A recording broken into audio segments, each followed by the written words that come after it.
Hello everybody, this is Alankar Upadhyay and I'm gonna deal with white collar crime. So in this session we are going to discuss an outline of white collar crime. What does white collar crime mean? How does it affect the society? And what are the differences between other ordinary crimes and white collar crimes? So before we start any detailed or formal discussion of any topic, I'd like to show you a pic. I hope you all must have watched the movie titled Fir Hera Feri. So, what happened in this movie, Akshay Kumar got an offer to invest a huge amount of money in a bank and to get back double of it only within 25 days. But later on, what happened, he got to know that the bank was fraud and a fraud was committed by the bank with him because it didn't exist. So, it was an example of banking fraud, or it was an example of white collar crime. Moreover, there are some other examples, some other forms of white collar crimes are as well, like money laundering, bribery, securities fraud, banking fraud, insider trading, and so on. So it means there are so many forms of white collar crimes which exist. So now the question arises, what does white collar crime mean? What is the definition and meaning of white collar crime? So now let's understand the meaning of white collar crime. In fact, let me tell you that white collar crime is nowhere defined. No legislation has tried to define or incorporated the definition of white collar crime. But some jurists and sociologists have tried to define it.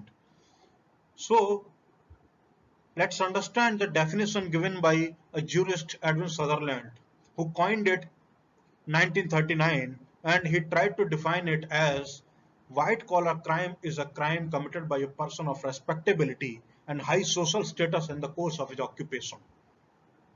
It means by going through the definition of Edwin Sutherland, we got to know that white collar crime is a crime which is committed by a person of respectability and high social status. And it is something which is committed in the course of occupation.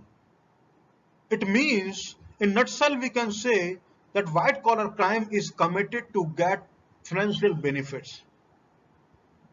In other words, we can say that white collar crime is a financially motivated non-violent crime which is committed during the course of occupation. And it's a crime which is committed by educated people of higher class of society during their course of business. So in other words, we can say that white collar crime is a crime which is committed by professional and government officials to get financial benefits. In nutshell, we can say that white collar crime is a crime committed by business and educated elites. Moreover, some scholars have called it as paper crimes as well. It means white collar crimes are also known as paper crimes. Now, moving ahead, now let's understand the difference between other crimes and white collar crimes. What are the differences between other ordinary crimes and white collar crimes? In fact, Supreme Court had tried to define and had tried to differentiate between white collar crime and other ordinary crime. In the state of Gujarat and Mohanlal, Jeeta Malji, Podwal and others, Supreme Court differentiated as murder can be committed in the heat of moment, but these economic offenses are committed with a cool calculation and planned strategy to gain personal benefits or profits.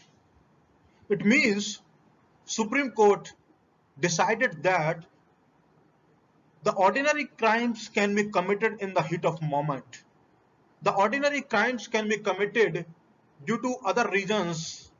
The ordinary crimes can be committed due to grave and sudden provocation and other ordinary reasons as well. But the white collar crimes and economic offenses cannot be committed in the heat of moment and instantly. They are committed with a very calculative and planned strategy to get financial and huge personal profits. So this was the difference which was given by Honorable Supreme Court. Apart from that, there are certain other differences as well.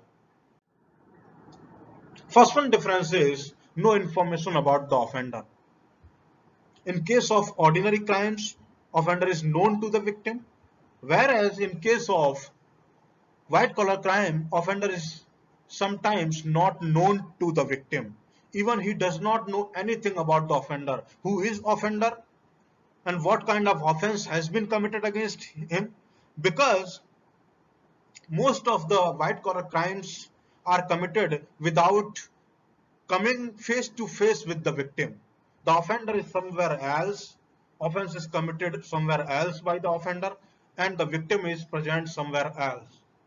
So, in case of white collar crimes, there is no information about the offender to the victim. Next one difference is direct access to the victim. In case of other ordinary crimes, the accused or the offender has to get or gain an access to commit the ordinary offenses. Let's take an example of theft. In case of theft, the offender has to get an access to enter into the house to steal something. Whereas in case of white collar crimes, this is not applicable, because in case of white collar crimes, the offenders have direct and valid and easy access to the victim because of their higher social status. Moving ahead, the last one difference is huge impact on the society. It means white collar crimes affect the society at large. They not only affect the victims and criminals only, but they also affect the entire society as well. Because whenever the white collar crimes are committed, a huge financial loss happen, due to which the society and the consumers have to face a lot of problems. So it affects the society at large. So these are the differences between white collar crimes and other ordinary crimes. I hope it is clear and it is fruitful for you. So this is an outline of white collar crime. Thank you so much. Thank you.